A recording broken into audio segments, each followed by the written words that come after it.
Assalamualaikum warahmatullahi wabarakatuh. Selamat malam sahabat-sahabat dimanapun Anda berada.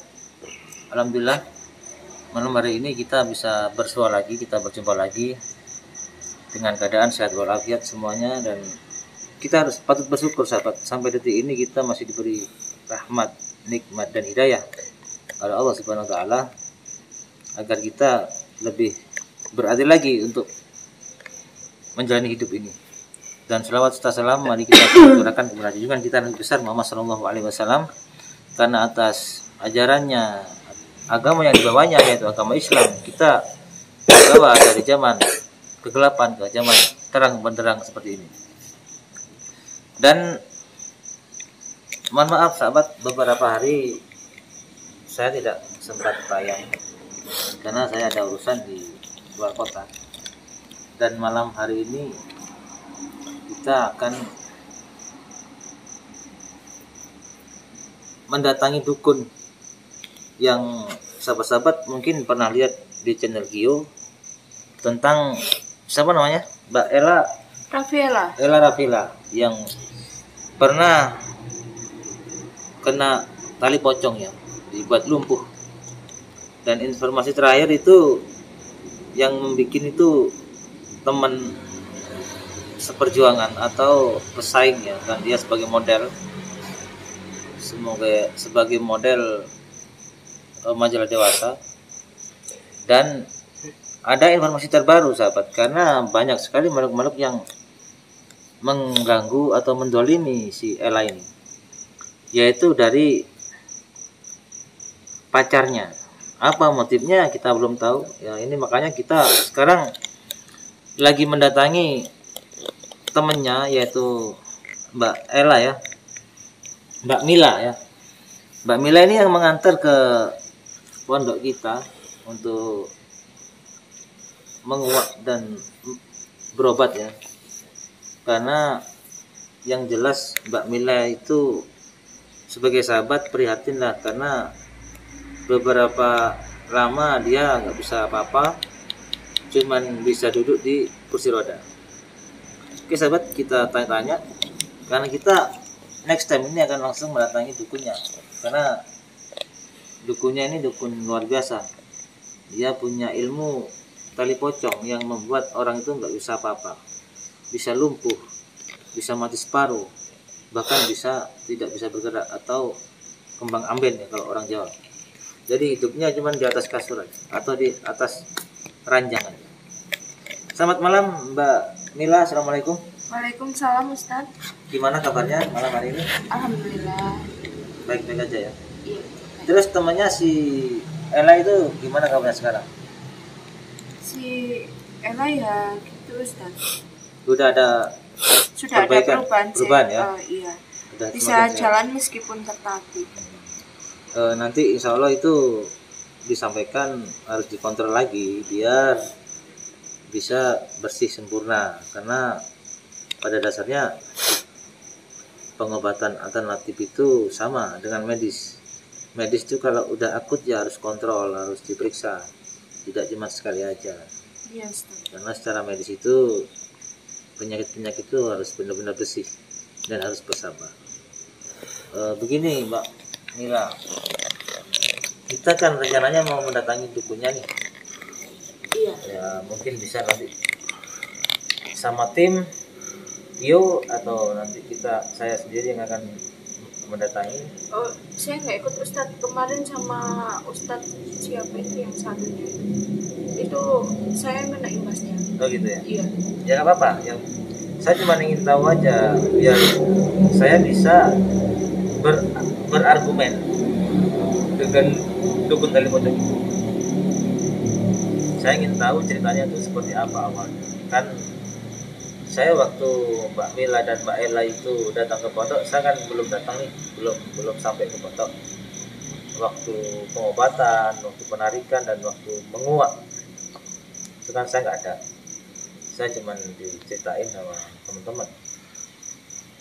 Itu ceritanya seperti apa? Mbak Ella itu sakitnya berapa lama? Mulai tahun 2019, 3 tahun Ustaz. 3 tahun yang lalu ya? Iya. berawal dari apa itu? Dia itu sebenarnya sebagai apa? Modeling kan dia. Modeling. Iya. Ya. Terus dia tiba-tiba ada sakit seperti itu, apa yang sampai dapat? Usai tampil di acara event apa itu Ustadznya, lupa waktu itu saya itu kan setiap dia tampil dalam event apapun saya selalu nonton dan ikut gitu. Terus kalau lihat manajer atau saingannya yang lain itu ya gimana Ustadz ya, ya biasa aja gitu. Biasa aja. Malah kayaknya ramah-ramah gitu Ustadz. Terus usai di tampil yang terakhir ini itu dia kenapa itu Ustadz, tiba-tiba satu hari setelah ada acara itu Dia bisa jalan. katanya sih dia mimpi buruk, terus bangun-bangun itu seperti itu. Kayak berat itu ya. Terus kenapa kok sampean bawa ke pondok? Kan saya sendiri pernah sakit kan Ustadz.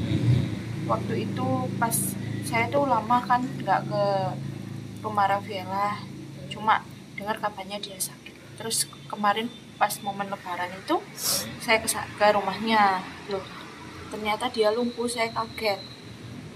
Terus waktu itu saya ingat kalau saya pernah sakit di Guna-Guna, dan orang tuanya itu ngomong ke saya, katanya udah dicek di laboratorium atau apapun itu, syarafnya itu semua itu sehat, nggak ada penyakit apapun. Tapi nggak bisa gerak ya? Nggak bisa Ustadz. Terus akhirnya saya bilang ke mamanya itu saya ajak juga, tapi berhubung mamanya itu ada tamu, akhirnya nggak apa-apa, berangkat sendiri aja gitu. Berdua? Iya, akhirnya saya bawa ke pondok. Itu pun mendadak Ustadz. Makanya waktu di pondok itu kan saya nggak pakai baju yang sopan lah, maksudnya menutup aurat gitu. Ternyata sampai di sana dilihat sama Ustadz, terus diobatin sama Gusnya, ternyata memang ada yang gangguan. Iya. Itu waktu di Puak itu apa yang didapat? Ada gangguan dari mana? Dari tetangga atau dari sahabatnya atau dari apa? Kalau katanya itu kemarin itu banyak Ustadz. Banyak ya? Yang ngirimin dia banyak. Yang membuat saya heran itu Ustadz, katanya si ibu terapis yang saya datangin malah pacarnya juga ngirimin. Pacarnya. Iya, entah itu dalangnya atau bukan, katanya pacarnya gitu. Berarti selain sahabatnya atau sesama model itu mengirim juga, iya, juga ada indikasi pacarnya juga mengganggu.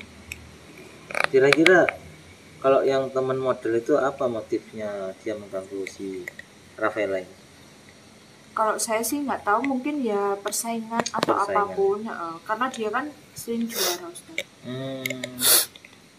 Lagian saya lihat di videonya ya talenta lah.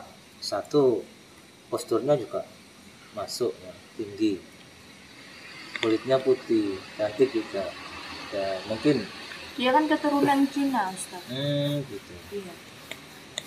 Berarti intinya kalau dari sahabatnya atau sesama model itu, setelah ada mediumisasi itu sudah bisa dipastikan bahwa ada gangguan dari yang temennya ya, waktu di Kuak, waktu mediator itu.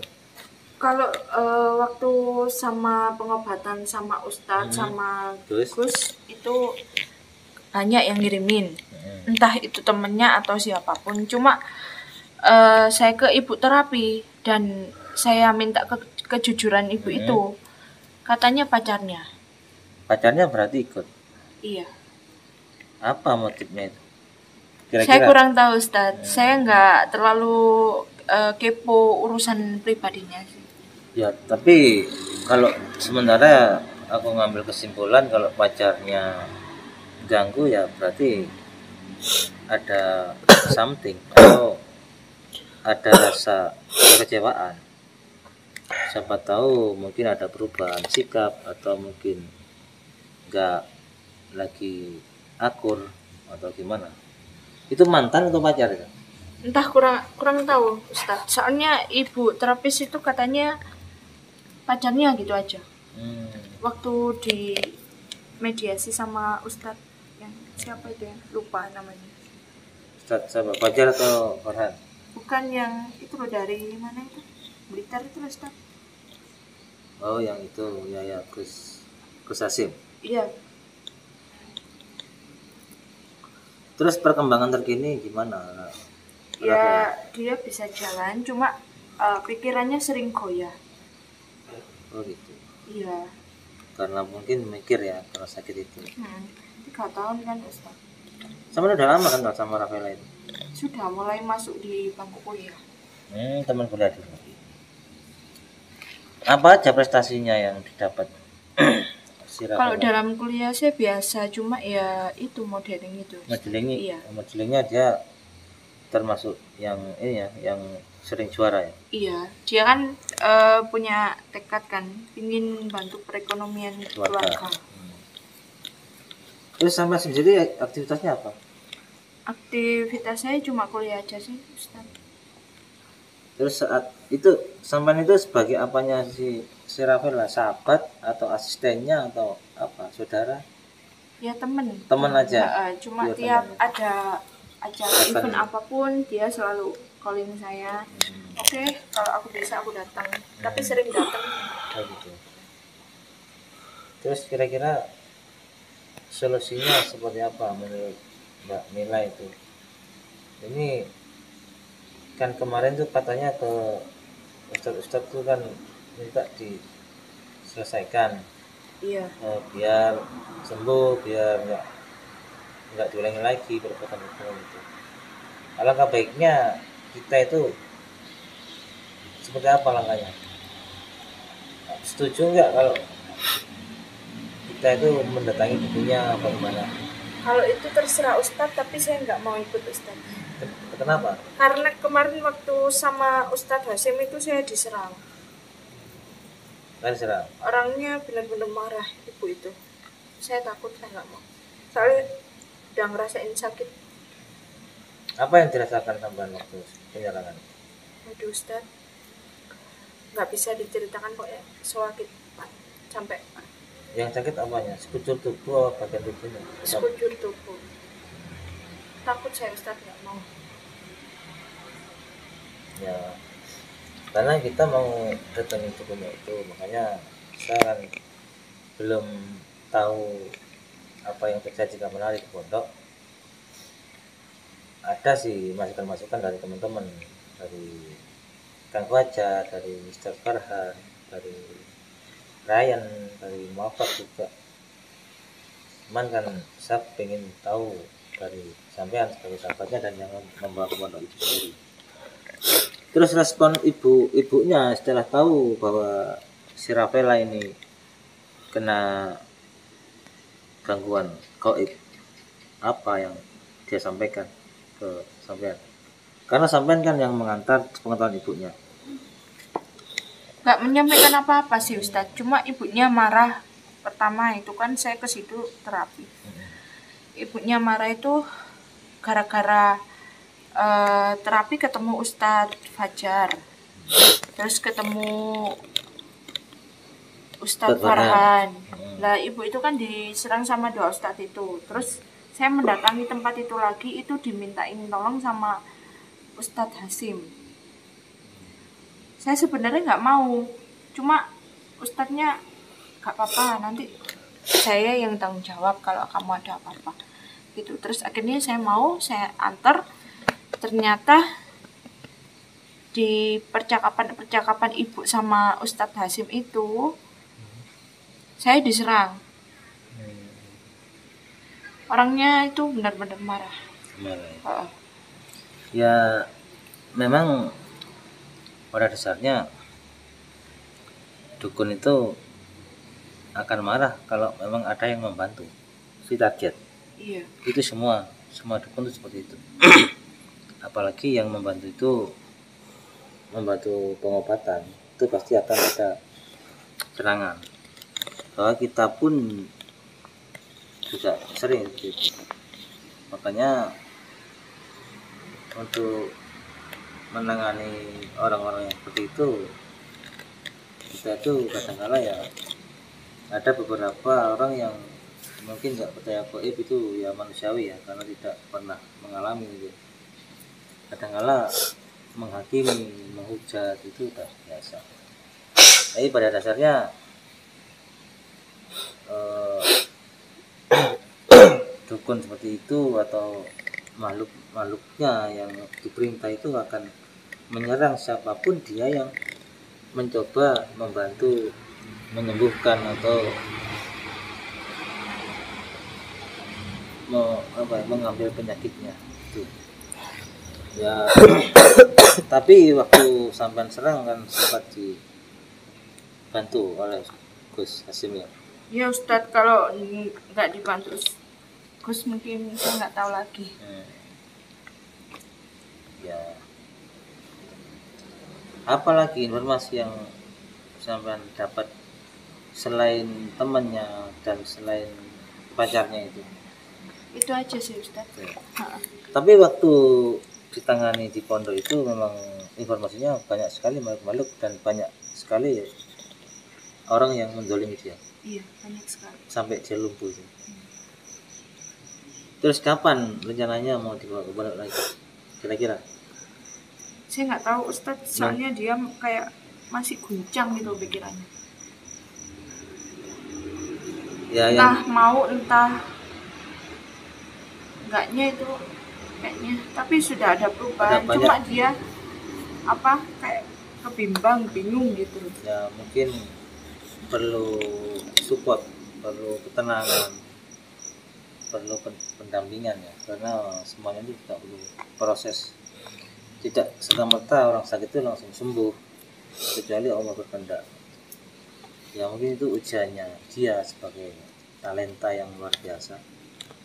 Ya nanti sampaikan aja dari tim Gio, saya mewakili. Yang penting pikirannya harus tenang dan jangan mudah ngelamun.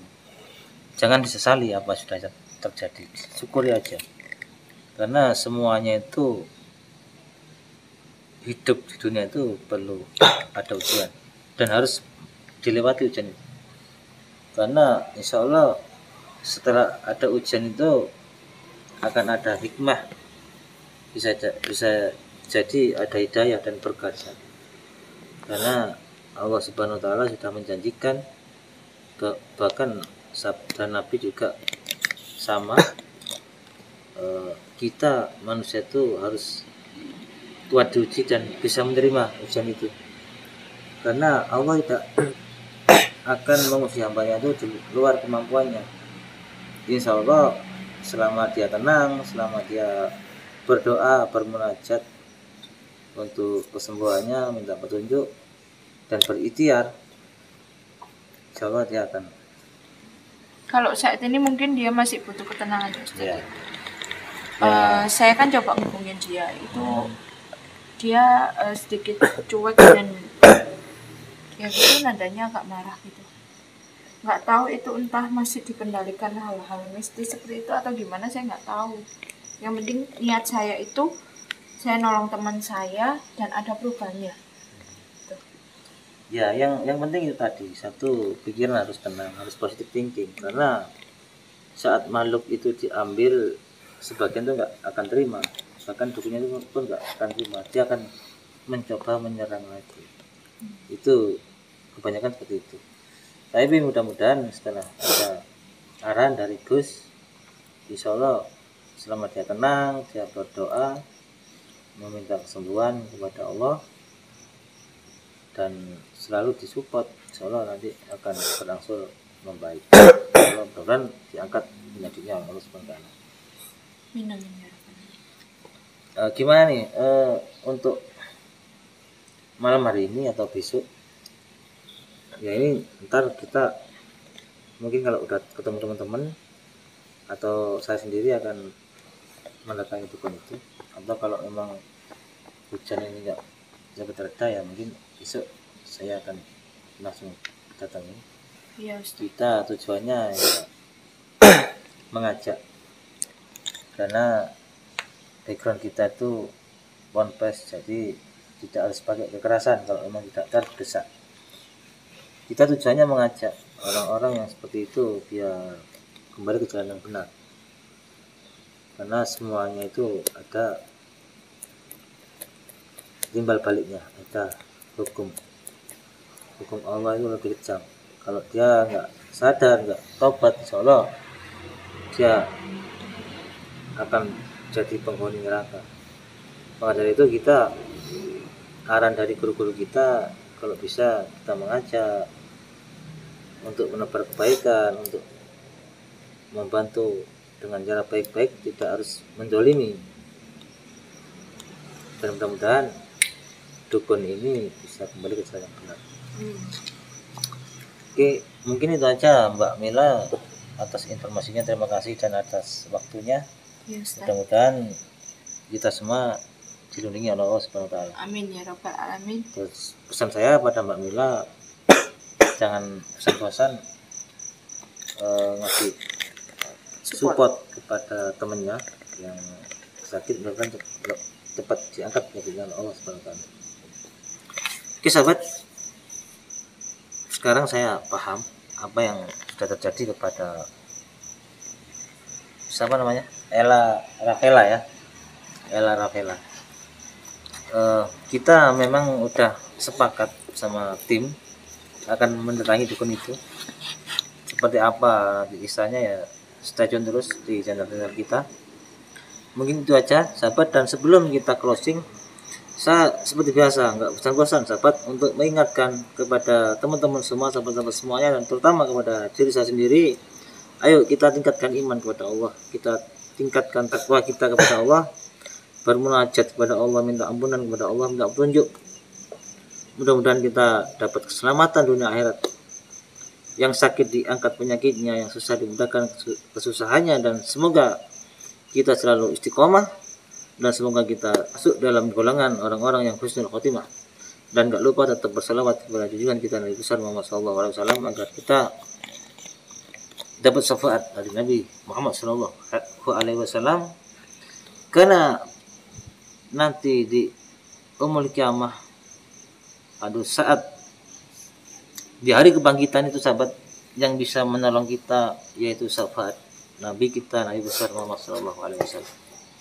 Mungkin itu aja sahabat, mohon maaf kalau ada salah kata. Wabillahi taufiq wal hidayah. Wassalamualaikum warahmatullahi wabarakatuh. Waalaikumsalam.